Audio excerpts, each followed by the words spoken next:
Hi, my name is Kyra Brooks. I'm here at the Chef's Table in downtown London, and today we're interviewing Sandra Datars Bere, who is the City of London manager.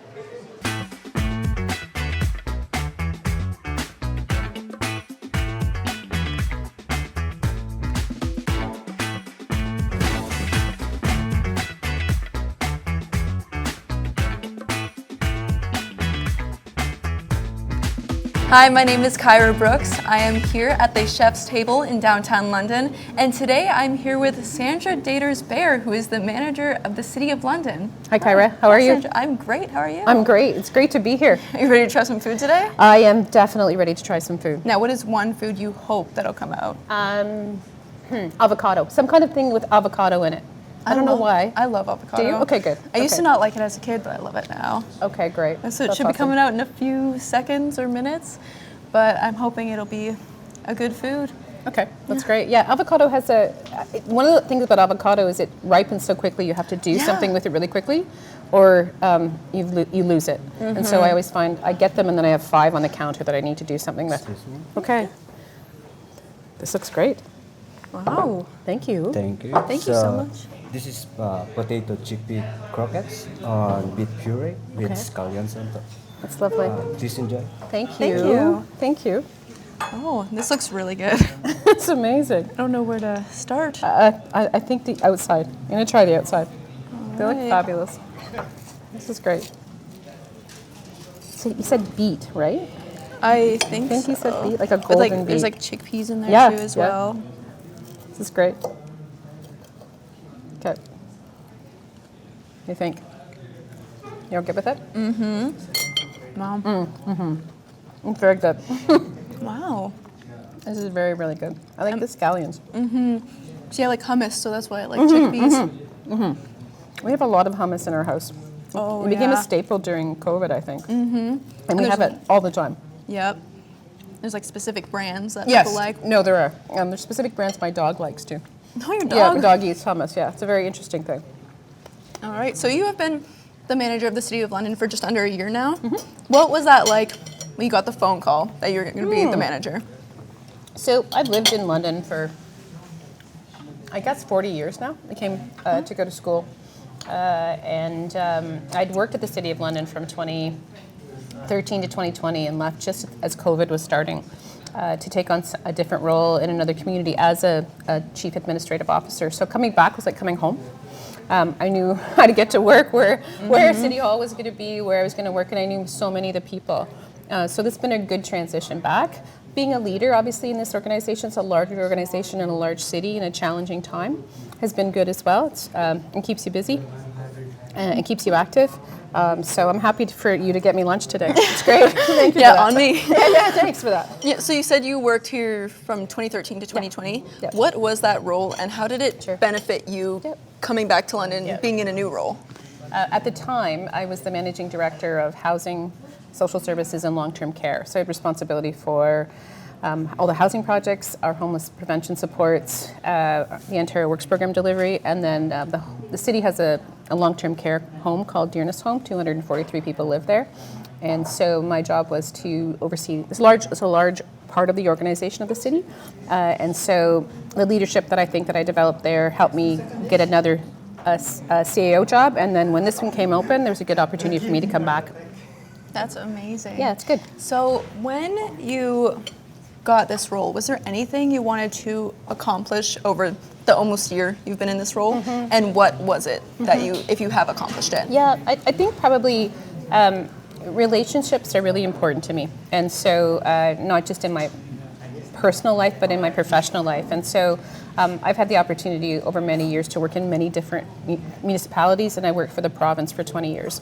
And so coming back, what was important for me was to continue to build those relationships. But I'd be building them with different people. When I left, I was working with organizations in the social services field, but I knew when I came back, there'd be different relationships with council members, obviously with Mayor Morgan, with different types of staff within the organization, and then community partners, builders, developers, organizations in this community, the Chamber of Commerce, public health, our institutions like Fanshawe and Western, hospitals. So that has been my priority in terms of, in addition to working with a great group of staff to lead a very large organization, trying to find how best to engage in the community as well. So that's been a priority, and I think I've done okay. I'm here today. You're giving me lunch, which seems to be a positive outcome from it. Now, would you say being the city manager of London, is it your dream job, or would you want a different position? Yep, I would. I can tell you what it is. My dream job at the City of London is a Zamboni driver, but it's dangerous, and you have to take a course. But this is a pretty close second, really close second. It's a great opportunity to take the skills I've developed over many years, and I enjoy the engagement with staff. I enjoy the engagement in the political realm, although I'm not political or not to be political. It's a piece that I enjoy, and I think my family would probably say I enjoy being the boss. I don't know if that's positive or negative sometimes from family members, but being a leader is a part that I enjoy the most. That's amazing. Yeah. Now, what would you say are your top duties of being the the London City of Manager? Yeah. So I think the role involves overseeing all the services and all the delivery of services at the city. So I'm the chief administrative officer. So we have over 100 services that are provided at the City of London, from Parks Direct to long-term care to social services to building supports. You can get a dog license or get a cat license, all those things that we do. So my job is to ensure that the leaders in our organization lead their staff to deliver all those services in a cost-effective and prudent manner. My job as a city manager also involves a fair amount of engagement with elected officials. We have a council of 15, a mayor and 14 officials from across the different wards in the city. So my job is a lot of engagement with them, a lot of support to them, and then support to activities in the community and ensuring that London is a partner. London is connected to those things within the city, and also engages in activities that bring about economic development or bring about opportunities for safety and security or community well-being. So my job's kind of to have this umbrella oversight of all the things that happen while concurrently ensuring engagement with elected officials. Now, I've done a little bit of research on you. Okay. You Googled me? Yeah. Okay. All right. And so you used to work in St. Thomas as a city manager. I did. And now you're here. I did. What is the biggest difference between the two cities? It's a really good question. I think I was raised in a small community, a very, very small community, and St. Thomas has a bit of that. It has a small town feel. I don't think the mayor of St. Thomas would love for me to say that, because he would say that the city of St. Thomas is huge, which it is. It's growing, and certainly has grown over the last number of years. St. Thomas is a growing community with this reality of being able to work closely with people. Smaller organization, and so that was great for me. I enjoyed it. I'd worked in St. Thomas for many years prior to that, before I came back to the City of London, and so that great opportunity for me has been amazing. I've been able to take the skills and the ability of being the city manager in St. Thomas and come to London and use them as well to a place where I'd been before. So it's been good too. So did you prefer smaller city? I gotta be careful how I answer this question, don't I? I like both. I think that's a political answer, I think. There are just differences about it, right? In a smaller city, I'll say it this way. I don't think I would have become the city manager in the City of London had I not worked in a smaller community. And the reason I say that is because in a smaller community, you sometimes have the ability to do things that, because there are less people, you actually need to kind of step in different ways to do different pieces of work, or you learn different things because you're asked to learn them, or there's an opportunity to learn them. In London, we have a bigger team, and so I have to delegate more. So my experiences in St. Thomas really built a skill set I didn't have before that, and I was able to bring it here to really be in a situation of being able to say, oh, I get that, I understand that, I'm happy to support that because I now have a better understanding of it. And the work with council is similar, for sure, but it was helpful to get that. It's from St. Thomas as well. So since you did work in St. Thomas, did you love coming back to London, or was it like a... Oh yeah, no. I would.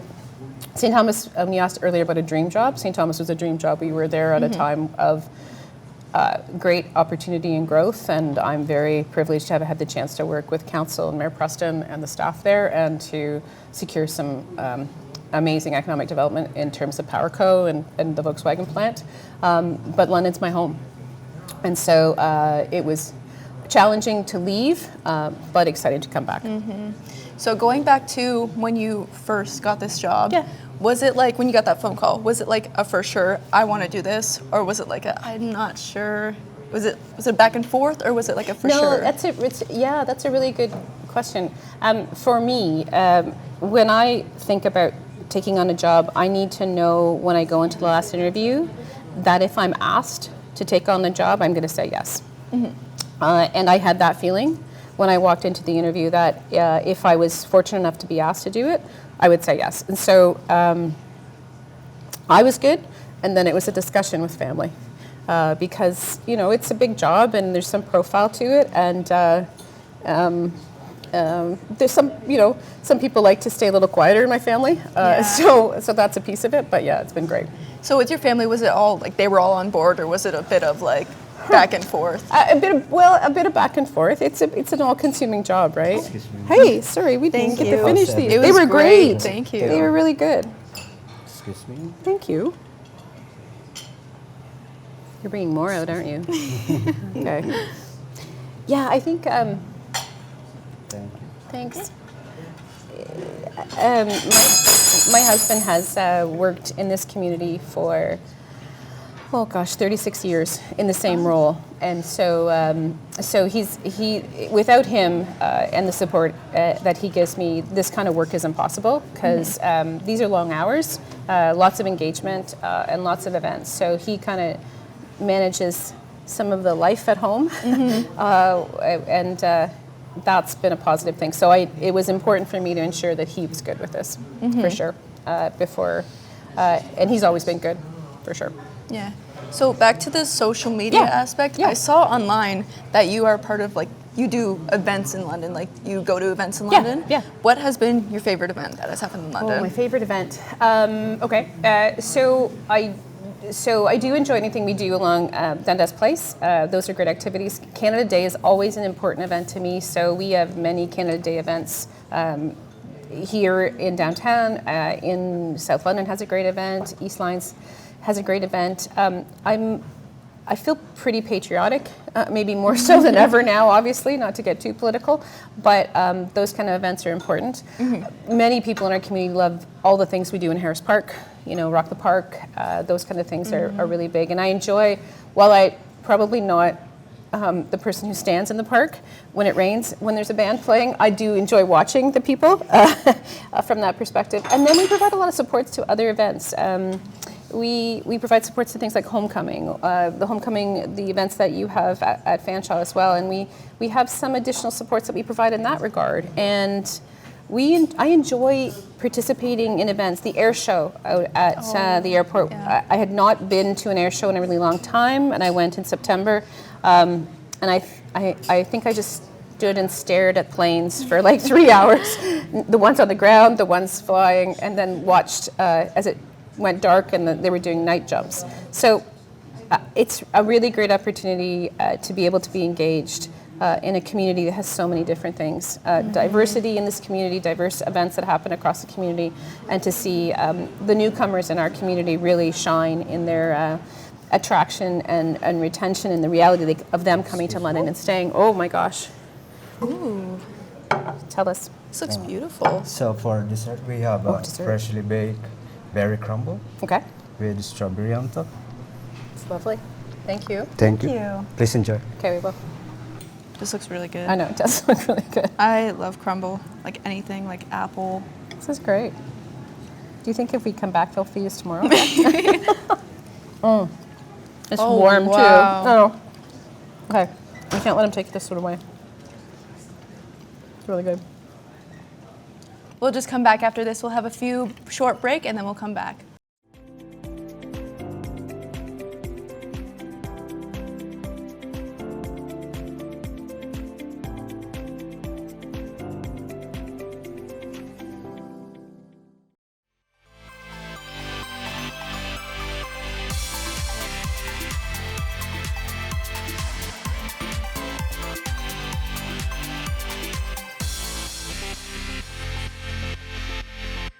Welcome back to Food for Thought. I'm Kyra Brooks, and I am here with the City London manager, Sandra. Hi. Welcome back. Thanks, Kyra. So we were just talking about some events that were happening in London, all over London, around like all year round.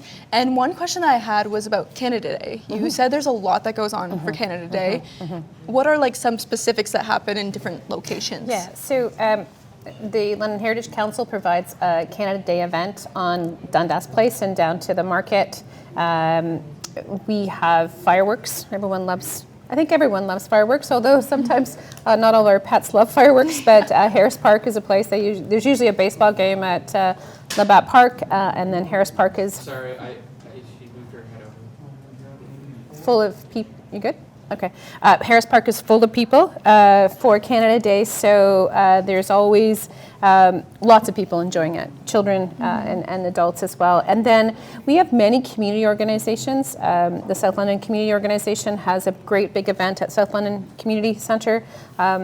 There are other events in neighbourhoods. Sometimes just community members get together and have organizational events, whether it's a library or in a park. Those are the kind of things that we do. We have a really active group of staff in the city who help with events. We have a special events team, so they support those events the city runs, plus the other community events as well. Yeah, I know with the fireworks, my cats hate those. Oh yeah, no, I it's fair. have 3 of them, so they're running Yeah, around whenever yeah. they go. So since you've been manager for less than a year, Yep. have you had an achievement? Like, what is your proudest achievement? Proudest you've done? achievement. I think I would say to you that some of the things that I'm most proud about so far are the work that we've done in supporting those who are most vulnerable in our community, and that's I know that it's a challenging scenario across the community where we have people who are living unhoused or people who are just not able to find housing that they can afford. So in January and February, we as a staff team provided some additional supports to people in those really, really cold periods of time. There's a week in January it was extraordinarily cold, and the same in February. And we have a great system of service in this community, shelters and service providers who do all they can, and so they were looking for some additional supports. We have a cold weather protocol that we put in place, but it was just so cold, and many people sleeping in rough situations. So we opened up a community center in January at the Carling Heights Community Center, and we provided supports for about 130 people for about 4 days.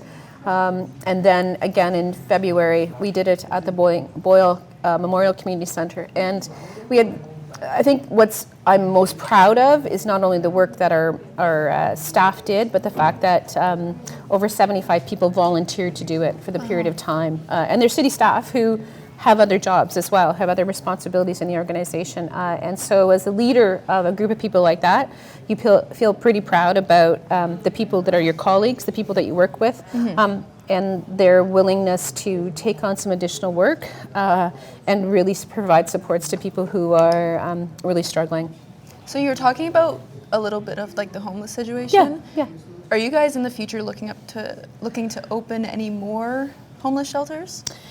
I think that we want to provide what we call our pathways to housing. So pathways to more permanent housing, and in some cases that means pathways to supportive housing, where individuals who may not have been housed or are looking for opportunities for housing get something to be more permanent. Just recently, Youth Opportunities Unlimited, an organization that's been in this community for many, many years, opened a new teen shelter at the corner of York and Richmond, and we are happy to provide support to that organization in many ways. Those are permanent opportunities for people to live, like transitionally permanent, as opposed to shelters, which are shorter lengths of time. So we're really working towards ensuring people get, if we can find it, affordable permanent housing. The challenge is funding, and the challenge is availability of supports, provincial funding, and obviously municipal funding as well. But we're trying to make as many great inroads as we can in that regard. That's good. Have you guys ever faced big issues? And if so, how have you gotten rid of these issues? I would say that obviously COVID was a fairly big issue that a municipality faced, and the reality of COVID. The fact that we're now 5 years past when it started, you can't remember it. Think how fast 5 years goes, but as an organization, we faced challenges of making sure that we were providing services in a remote way.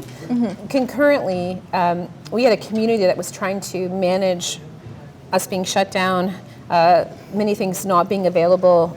You think that, we didn't have hockey at the Canada Life Centre because they didn't play it. We didn't have stores open or jobs for people because people were shutting down. So I think it took a while for us to start to see that rebound, and we continue to try to support that as a municipal organization, working with businesses and service providers in this community to make sure that 5 years after this, we're in a better spot. We're certainly in a different spot. And so we continue to try to support those kind of things. But I think that's probably the biggest issue a municipality has faced. Now, obviously, things that are happening a little south of our borders might have an impact on us as well. We'll see what, when I come back next year for snacks in the interview, I'll let you know how that's transpired and what that has meant for the city as well. All right. So during COVID, you said everything was shut down. Oh, yeah. When you were working in London during COVID? A little bit. Yes, a little bit. Did that affect your work, major? I think it has an impact on. I think it has an impact on your flexibility, and so I think what's amazing about most organizations, whether it's municipal or otherwise, is how quickly we were able to transition to some different types of work, including in a school situation or post-secondary education situation. How quickly we went from if you'd asked me 5 years ago today if I knew what Team or Zoom was, I would have not known, right? But now it's normal. It's a part of the work that we do. And now, I guess the question is whether we work more efficiently because of it. Perhaps. It's easier, I think, for us to be able to talk to each other through virtual mechanisms. I think what sometimes is lost in that, though, is this opportunity to sit and talk to each other, the opportunity to meet with somebody, especially when you're working with community agencies and partners. Sometimes you don't want to do it by Zoom. Sometimes you want to go and you want to understand and talk, and I think that's a bit of that legacy, right, that comes from COVID. Yeah, and we don't have to be 5 feet apart anymore. No, we don't. Although you wonder, I think, at some point in time, would that ever happen again? Yeah. And we'd be prepared in a different way for it, but it still has an impact, right? Yep. So, are you guys in the city? Are you guys working on anything big right now? And if so, what is it? And can you tell us? No. No. Oh, sorry, I'm just teasing. No. There are many. We, of course, I can. Council has a strategic plan. It has many different things involved in it, and there's 4 or 5 different pillars within that plan. And so one of the things that we're working on right now is the development of an economic development strategy. So really about trying to determine how to make this community continue to prosper. And so being available for companies and being available to provide supports to people. So I think that's one of the paths we're moving forward. We're really interested in those kind of things, and I think it has a benefit not just for the city, but more importantly, the broader community as well. Now this next question, it's kind of like that last one. Okay. Is there any future plans for the city, in change, to make it better, to make it worse? Probably not to make it worse. Yeah, no, I think that's fair. Our council has directed the development of the mobility master plan. So that plan's going to really demonstrate how you will get around the city. I guess that's the best way of saying it in the next number of years. As you know, we have a rapid transit initiative. It's on the core areas in the downtown out to Fanshawe. You'll see the work that they're doing even at Highbury and Oxford, and then down Wellington to White Oaks Mall. The city continues to grow. That's expected. The city will continue to grow. If we don't work with community partners like the Transit Commission or others, people won't be able to get around in the city. So the Mobility Master Plan will be presented to Council over the next number of weeks. That's going to be a big piece. Decisions that are made about that plan will really be the foundational pieces about how the city grows in the future. And we have people who are looking for access to different things, like access to the the provincial highways, access to jobs that are going to exist in other communities, whether that's in Strathroy or St. Thomas. And so people, in as much as we want to support green initiatives, there are a number of people who are still going to be looking to use cars as well. So we're going to find the balance between increasing and improving our public transit system while concurrently ensuring that there are roads available for people to take, whether that's a bus that we're all going to get on or a car. Those are the kind of things that we'll be thinking about. So that's a really big piece, Kyra, of the work that we're doing right now, is kind of this city building and city planning for the future. Yeah, so I know transit has been a huge topic Yep. for a long time. Right. And it's with bus times, like taking, like today, would have taken me an hour to get here.